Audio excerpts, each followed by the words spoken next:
Pick up every piece, Victoria Whitmore said, her voice smooth enough to silence the music drifting through the ballroom. A maid who can't respect this house doesn't deserve to stand in it. The crystal chandeliers seemed to glow even brighter as conversations faded into uneasy whispers. More than 100 guests, dressed in tailored tuxedos and shimmering evening gowns, turned toward the center of Whitmore Manor's grand entrance. At their feet lay the broken pieces of a silver name badge. Naomi Brooks lowered her eyes for only a second. The badge had carried nothing more than two simple words, Naomi Brooks. But somehow watching it scattered across polished Italian marble felt like seeing months of quiet dignity reduced to fragments. She knelt without saying a word, her dark housekeeping uniform perfectly pressed despite 12 hours of work already behind her. One by one, she gathered each tiny piece between steady fingers. Around her, expensive leather shoes shifted awkwardly, but nobody stepped forward. Nobody offered help. Most looked away, pretending the moment belonged to someone else. Whitmore Manor was famous throughout Connecticut for charity galas that raised millions of dollars each year. The newspapers called it the house where generosity lived. Tonight, the cameras outside captured smiling philanthropists arriving beneath glowing lanterns while inside. Kindness seemed strangely absent. Naomi had worked there for only 3 weeks. Every morning before sunrise, she caught 2 buses from a modest apartment nearly 20 miles away, carrying homemade lunches wrapped in wax paper because eating in the staff cafeteria cost more than she could comfortably spare. Every paycheck helped cover dialysis treatments for the grandmother who had raised her after her parents died. Missing even 1 week of work wasn't an option she could afford to imagine. Victoria folded her arms, the diamonds around her wrists sparkling beneath the ballroom lights. At 34, she carried herself with the confidence of someone who had never been told no for very long. "Did everyone see?" she announced loudly enough for nearby guests to hear. "This is exactly why standards matter." A few uncomfortable smiles appeared around the room. Ethan Collins, standing beside her in a perfectly tailored navy tuxedo, forced a polite chuckle before lifting a champagne glass toward another guest as though nothing unusual had happened. Naomi continued collecting the broken badge. She refused to rush. Her breathing stayed calm. Her hands never trembled. Somewhere beyond the towering staircase, a grandfather clock chimed 8 slow notes, each one echoing across marble walls lined with priceless paintings. The sound reminded Naomi of something her father used to tell her when she was little. Truth walks slowly because it never needs to run. She slipped the final piece into her palm and rose carefully to her feet. "I'm sorry if I've caused any inconvenience," she said softly. Her voice wasn't angry. It wasn't pleading. It simply carried the quiet strength of someone determined not to let humiliation decide who she was. Victoria opened her mouth to answer, but before a single word left her lips, the enormous front doors of Whitmore Manor swung open. Cold autumn air swept through the foyer, carrying with it the scent of rain and cedar. Every conversation stopped. Every head turned toward the entrance. Richard Whitmore had returned home nearly 12 hours earlier than anyone expected. He stood silently beneath the towering doorway, his charcoal overcoat still dusted with rain, his sharp blue eyes taking in the ballroom, the frightened staff, the broken silver badge resting in Naomi's hand, and the uncomfortable silence hanging over every guest. He didn't speak. He didn't smile. He simply looked from Naomi to Victoria, and in that single quiet moment, something invisible shifted inside the mansion. Richard Whitmore did not move for several long seconds. His expression revealed nothing, yet the silence he carried into the ballroom weighed far more than any raised voice ever could. Naomi stood perfectly still near the bottom of the grand staircase, the broken pieces of her silver name badge resting quietly in her palm. She had learned years ago that dignity was not something another person could hand to you, and it was certainly not something they could take away. Long before Whitmore Manor, before polished marble floors and glittering charity galas, Naomi Brooks had grown up in a small brick duplex on the west side of Hartford, Connecticut, where every dollar mattered and every promise meant something.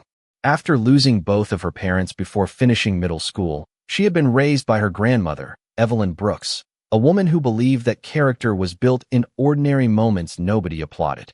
Evelyn had spent 35 years cleaning classrooms in a public elementary school. She used to smile whenever Naomi complained about how invisible janitors seemed to everyone around them. People notice clean windows, she would say. They just forget who made them shine. Those words stayed with Naomi through every difficult season of her life. When Evelyn's kidneys began to fail 2 years earlier, the hospital visits became more frequent, and the medical bills grew faster than either of them expected. Naomi worked wherever honest work could be found. She folded clothes at a department store during the holidays, stocked grocery shelves overnight, waited tables on weekends, and eventually accepted a housekeeping position through a staffing agency that assigned employees to luxury estates throughout Connecticut. Whitmore Manor became her newest assignment. The mansion itself felt almost unreal the first morning she arrived.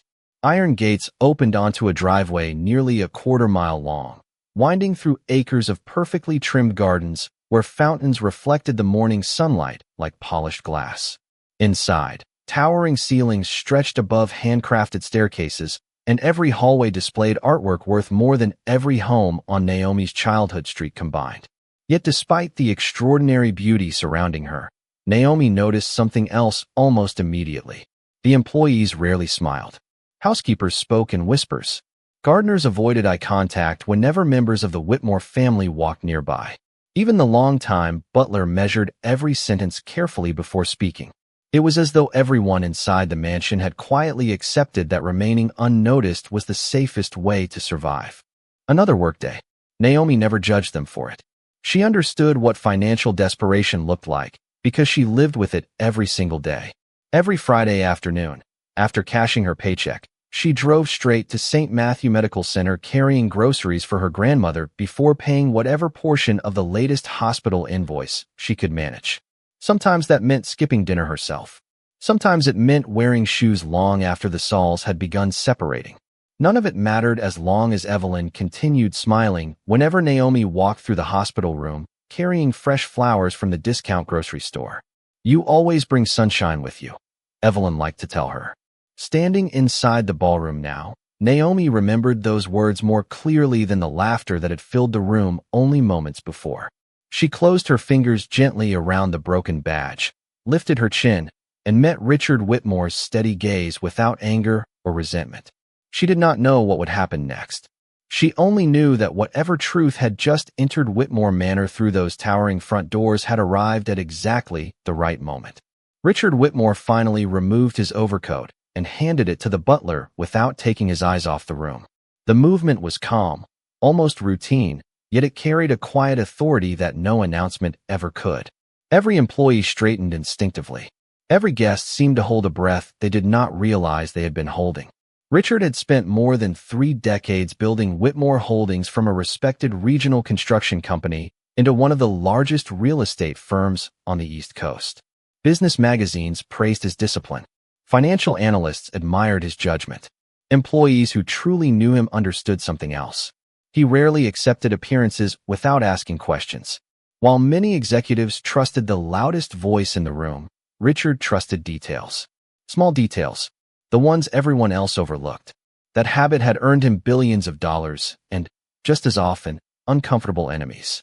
During the previous 6 months, he had traveled constantly between New York, Chicago, Dallas, and London negotiating expansion projects that demanded nearly every waking hour.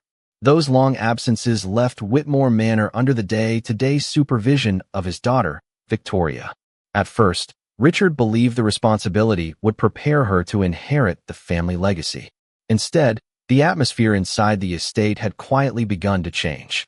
Employees who had worked there for decades suddenly resigned without explanation. Contractors requested transfers to different properties. Even longtime vendors seemed unusually cautious whenever conversations turned toward the mansion. Richard noticed the pattern through reports and phone calls, but every time he questioned Victoria, she dismissed the concerns as ordinary staff turnover. Tonight had been scheduled as one of the family's largest charity galas, an annual event supporting children's hospitals throughout New England. Influential donors, business partners, judges, physicians, and community leaders filled the ballroom beneath sparkling crystal chandeliers. Smiles appeared easily whenever photographers raised their cameras, but behind the polished conversations existed an invisible hierarchy everyone understood. Guests received warm welcomes. Executives enjoyed private conversations. Household employees remained almost invisible, expected to move quietly through the room like carefully arranged furniture. Victoria believed that order reflected strength. She often reminded the staff that Whitmore Manor represented excellence and that mistakes, no matter how small, embarrassed the family name. Ethan Collins admired that philosophy. Raised in a wealthy Connecticut family with ambitions of joining the Whitmore business empire through marriage, he rarely challenged Victoria's opinions. If anything, he encouraged them. Together, they projected confidence that impressed strangers while leaving employees anxious long after every conversation ended. Richard slowly stepped farther into the ballroom, his polished shoes echoing softly against the marble floor. His eyes paused on the shattered silver badge still resting in Naomi's hand before drifting across the faces surrounding her. He recognized something. Immediately, nobody looked surprised anymore. They looked afraid. That realization unsettled him more than the broken badge itself. Fear did not appear overnight. It accumulated one silent moment at a time until people forgot what respect was supposed to feel like. Richard greeted no one. He accepted no champagne. He simply observed. Near the grand staircase, he noticed the elderly butler keeping his eyes lowered. Two housekeepers stood frozen beside a serving cart. A violinist had quietly stopped playing midway through a song. Even the fountain outside the open terrace seemed louder than the room itself. Richard finally looked toward Victoria. She answered with a practiced smile. Confident she remained in complete control. But somewhere beneath that polished confidence, something almost impossible to detect flickered across her face the instant her father asked one quiet question. Would someone kindly explain why one of my employees is holding a broken name badge instead of being treated with the same respect as every other person under this roof? No one answered immediately. The silence stretched across the ballroom until even the soft crackling from the fireplace seemed unusually loud. Victoria recovered first, smoothing an invisible wrinkle from the sleeve of her elegant emerald dress before offering the polished smile she had perfected for reporters and investors. "Father, it was nothing more than a small incident," she said calmly. "One of the staff members failed to meet the standards we expect during an event this important." Richard did not react. His eyes remained on Naomi. "Is that your understanding as well?" he asked. Naomi hesitated. She knew every person in the room was waiting for her answer. One careless sentence could cost her the only job standing between her grandmother and another unpaid medical bill. She could simply apologize, accept the blame, and walk away. That would be the easier path. But another thought quietly settled into her mind. Truth deserved at least one voice. She took a slow breath. "Sir," she began respectfully, "I accidentally witnessed something about 20 minutes ago that I believed should be reported." Victoria's smile disappeared almost instantly. Ethan shifted his weight, the crystal glass in his hand lowering just enough for Richard to notice. "Go on," Richard said. Naomi carefully opened her hand, revealing the broken pieces of her silver name badge before closing her fingers around them once more. "I was dusting the East Library when I noticed the study door was open. I remembered it had been locked earlier this afternoon." Richard's expression sharpened almost imperceptibly.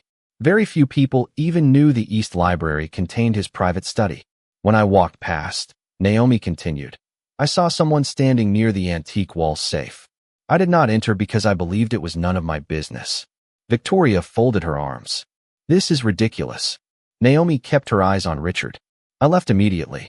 A few minutes later, I noticed an old envelope lying on the floor near the hallway entrance outside the study.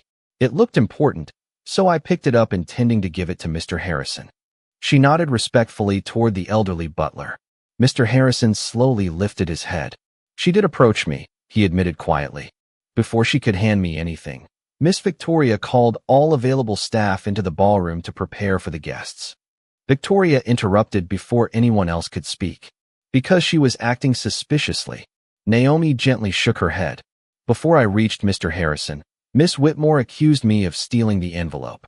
I tried to explain where I found it, but no one wanted to listen." Ethan laughed softly, though the sound carried far less confidence than before.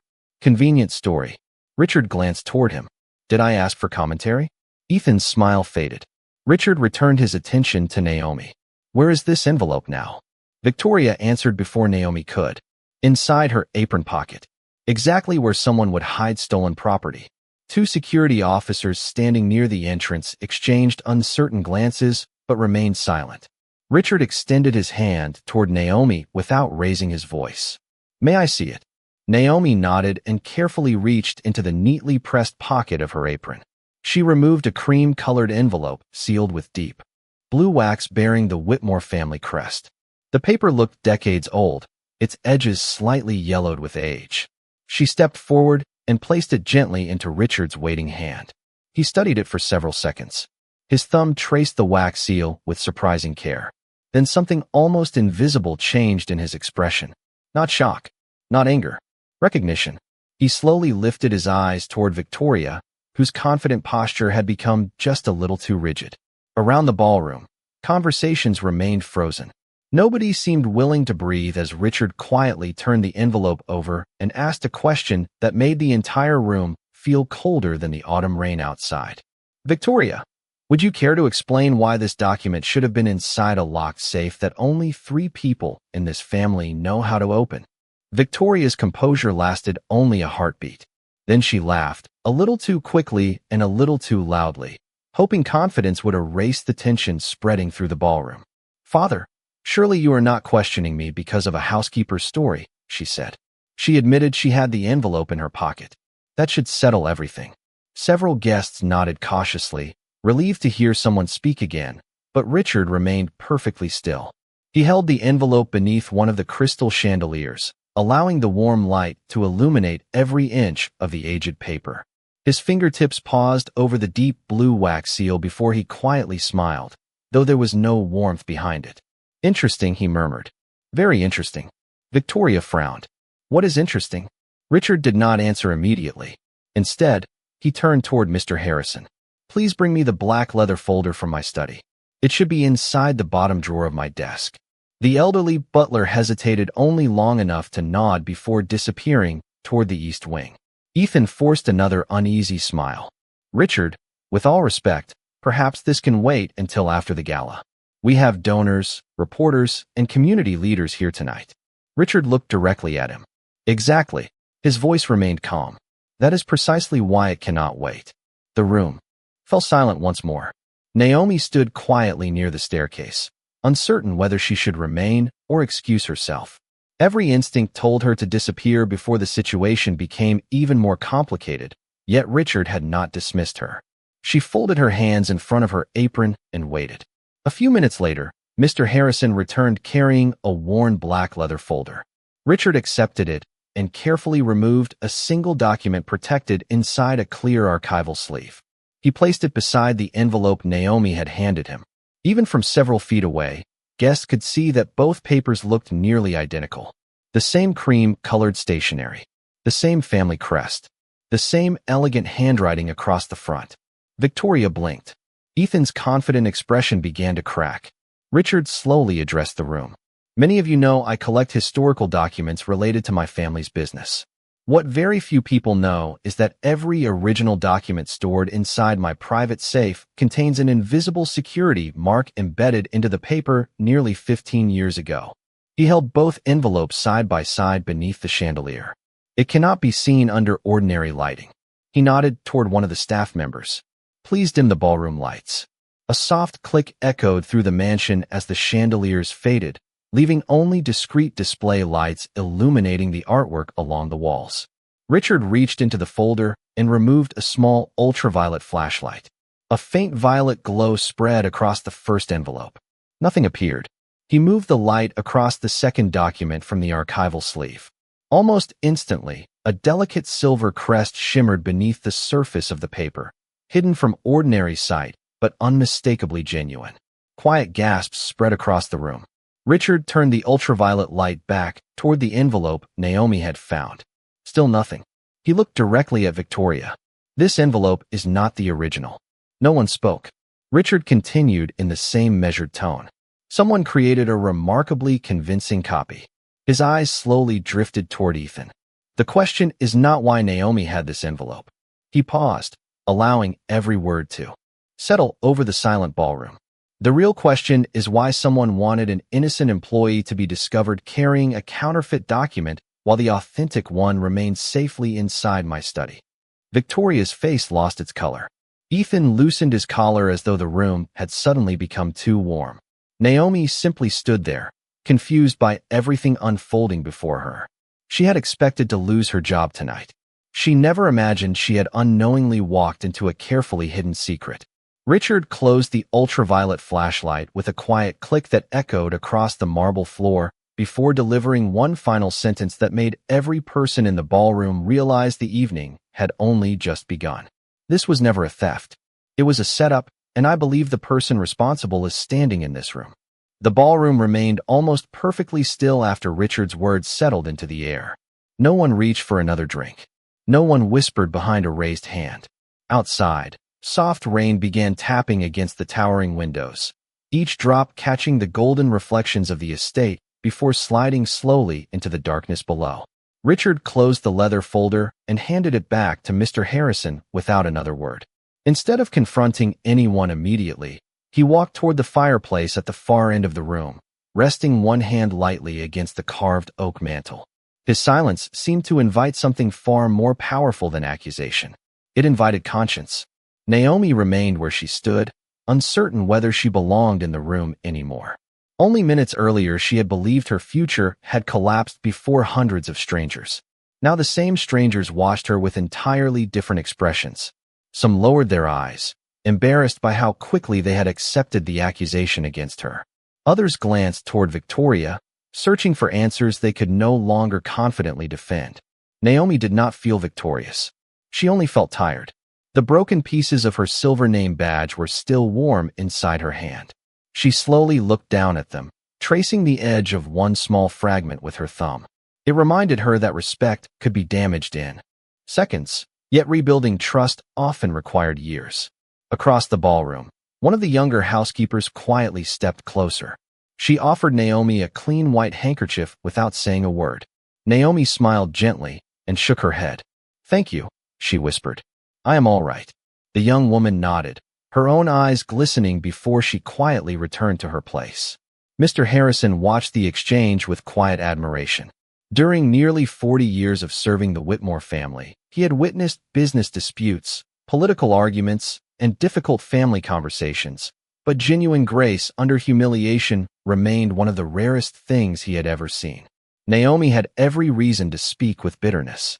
Instead, she answered kindness with kindness. Richard noticed the moment as well.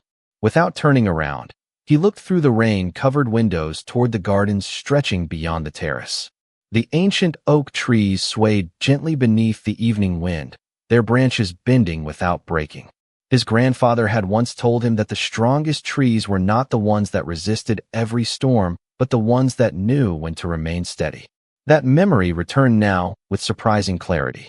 He slowly turned back toward the room. His eyes settled once again on Naomi, who still stood quietly in the same place despite every reason to leave. She had not demanded justice. She had not tried to embarrass anyone. She had simply told the truth when asked. The difference mattered. It mattered more than quarterly earnings, public reputation, or the opinions of wealthy donors gathered beneath expensive chandeliers. Around the room, guests began noticing details they had ignored earlier. The long hours reflected in Naomi's worn but carefully polished shoes. The faded stitching along the cuff of her housekeeping uniform where she had repaired it herself. The calm expression that never disappeared even after public humiliation. Those details quietly reshaped the entire evening. The room no longer looked like a charity gala. It looked like a mirror. One by one, people were beginning to recognize what their silence had revealed about themselves. Richard drew one slow breath before breaking the stillness with a voice softer than anyone expected. "Character," he said, looking around the ballroom, "is never measured by the seat you occupy at dinner. It is measured by the way you treat the person who serves the meal." No one challenged him. No one looked away from Naomi anymore. For the first time since the evening began, the mansion no longer felt defined by wealth. It felt defined by a truth that had quietly waited for someone brave enough to let it be seen. Richard let the silence linger for several more seconds before turning toward Mr. Harrison once again. "Please ask the security office to bring the archive log from the East Wing and the access records from this afternoon." The butler nodded and disappeared without hesitation. Victoria's confidence had almost completely vanished, but she refused to surrender the room without another attempt. "Father, this has gone far enough," she said, forcing a steady voice. "You are allowing a misunderstanding to overshadow an event that supports children who need our help." Richard looked at her with quiet disappointment. "Charity begins with the people standing closest to us," he replied. "If we cannot treat one employee with fairness inside this house, then every speech we give outside these walls becomes nothing more than decoration." The words settled heavily over the guests. Several donors slowly lowered their glasses. A retired federal judge standing near the fireplace folded his arms, studying Victoria with new interest. Minutes later, a member of the estate security team entered carrying a digital tablet and a thick leather logbook. Richard accepted both. He opened the handwritten log first. Every entry listed the date, the time, and every person authorized to enter the private study. He calmly traced his finger down the page before turning the book so everyone nearest could see. "There were only 3 authorized entries today," he said. "Mine, which was recorded automatically before I left for the airport yesterday. Mr. Harrison's entry this morning while preparing documents for my return. And one more." His eyes lifted slowly. "Victoria Whitmore." She swallowed but quickly answered, "Of course I entered the study. I managed the house while you travel." Richard nodded. "Yes, that alone would not concern me." He then activated the tablet. A floor plan of the mansion appeared, connected to the estate's electronic security system. 3 months ago, he explained, I quietly upgraded the locks protecting sensitive family records. Every opening and closing of the safe is now time-stamped. Ethan shifted uncomfortably. Richard touched the screen once. A sequence of entries appeared. The safe had been opened at 3:14 in the afternoon and closed less than 4 minutes later. The ballroom remained silent. Richard tapped the screen again. A second record appeared. An emergency override had briefly disabled the study's hallway camera at exactly 3:16. Only one family access code had been used.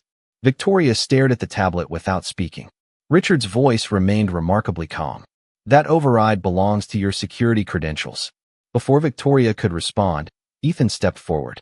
"There has to be a system error." Richard looked directly at him. "That would be possible if the electronic records stood alone."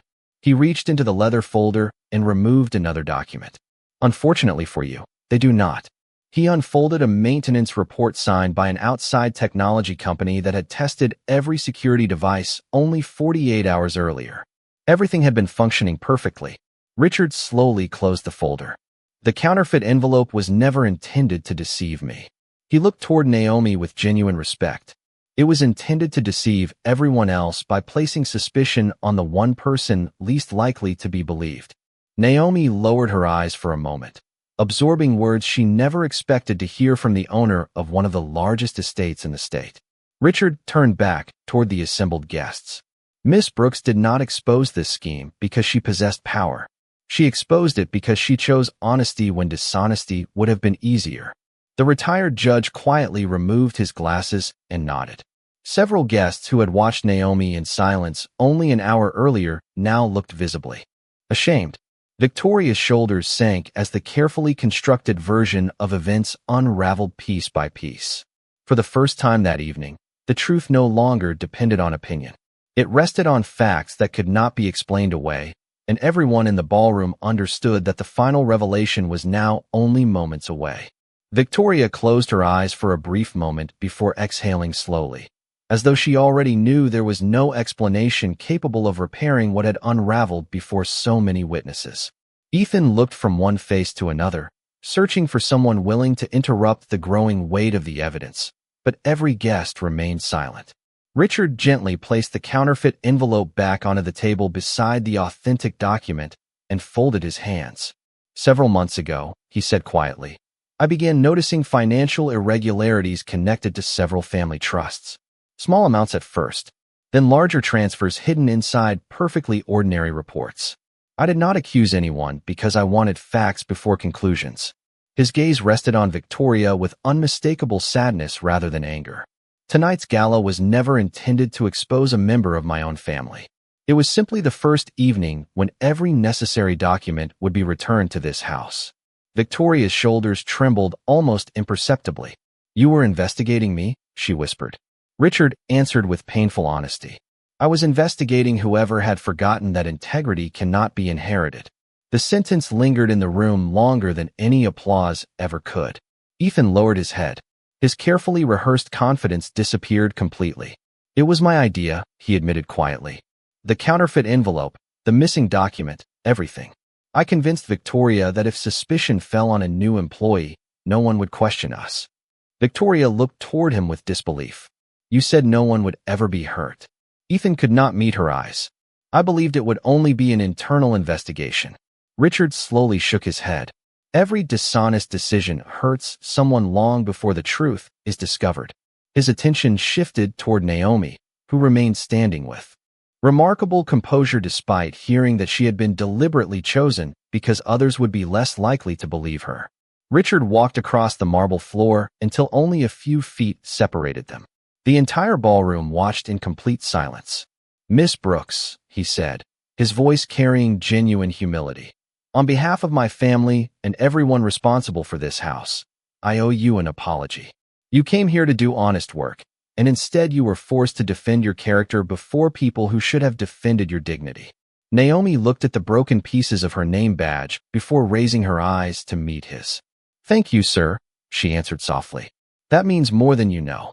Richard reached into the inside pocket of his jacket and carefully removed a small silver box. Opening it, he revealed a newly engraved employee badge.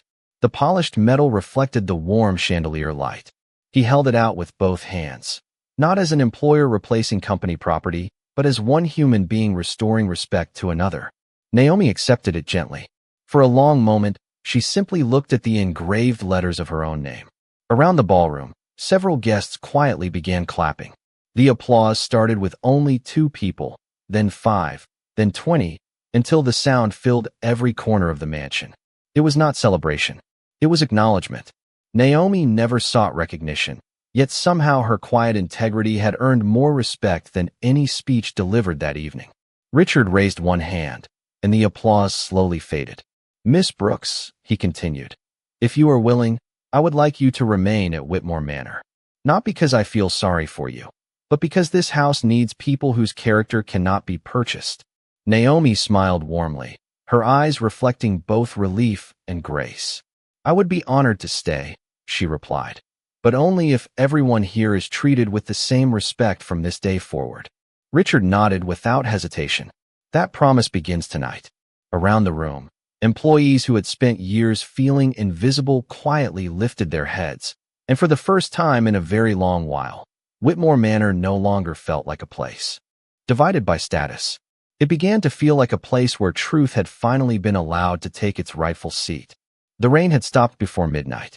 Beyond the tall windows of Whitmore Manor, the gardens shimmered beneath fresh moonlight, every leaf carrying tiny drops that reflected silver across the winding stone paths. Inside, the ballroom no longer echoed with forced laughter or carefully rehearsed conversations. Guests departed quietly, many pausing to thank the employees they had overlooked only hours before. Some even shook hands with the housekeepers, the servers, and the gardeners as they made their way toward the front entrance. It was a small gesture, but for those who had spent years blending into the background, it felt unexpectedly meaningful. Naomi remained behind after the final limousine disappeared beyond the iron gates. She helped gather empty glasses, folded table linens, and carefully returned fresh flowers to decorative vases that could still brighten the breakfast room the following morning. Nothing about her work changed because of what had happened. She still believed every task deserved the same care whether anyone noticed or not. As she carried the final arrangement toward the hallway, Richard quietly approached her. Without saying a word, he held out the small silver name badge she had accepted earlier. This time, however, it had been placed inside a simple walnut frame. Beneath the badge rested a brass plaque engraved with a single sentence. Integrity is the foundation every great house stands upon. Naomi read the words silently before looking back at Richard. He smiled gently. I would like to display this in the staff entrance, he said, not as a reminder of one difficult evening, but as a reminder of the kind of person every leader should hope to deserve. Naomi felt her eyes grow warm. If it helps someone feel seen, she answered softly, then it belongs there. The following Monday morning, employees arriving for work stopped in quiet surprise as they entered through the familiar hallway. The framed badge hung beside the staff bulletin board where everyone could see it. Beneath it was another announcement signed personally by Richard Whitmore. It introduced new workplace standards requiring every employee, manager, family member, and guest to treat one another with equal dignity and respect. Mr. Harrison smiled as he watched longtime employees reading the notice together. Some nodded quietly. Others simply stood there for a few moments, absorbing something they had never expected to witness. Later that afternoon, Naomi visited St. Matthew Medical Center carrying her usual grocery bags and a bouquet of yellow daisies for her grandmother. Evelyn listened patiently as Naomi shared the events of the previous evening. When the story ended, the older woman reached across the hospital blanket and gently squeezed her granddaughter's hand. "I always prayed that the world would recognize your heart," she whispered. "Now promise me something." Naomi smiled. "Anything." Evelyn's eyes sparkled with quiet wisdom. "Do not let being respected change the way you respect others." Naomi nodded. "I never will." Weeks passed, and life settled into a peaceful rhythm. Whitmore Manor remained beautiful, but something deeper had changed within its walls. Employees laughed more freely. Guests noticed the warmth that now greeted them at the entrance. Richard often walked through the estate without announcing himself, stopping to thank people by name for work that once went unnoticed. On quiet mornings, sunlight poured through the eastern windows, illuminating the framed silver badge before spreading across the polished marble floor where broken pieces had once rested in silence. Nothing erased what had happened that evening, yet somehow the memory no longer carried humiliation. It carried hope, because every person who passed that simple frame was reminded that wealth could build a mansion, power could protect a reputation, but only kindness had the strength to transform a house into a home where every human being mattered equally.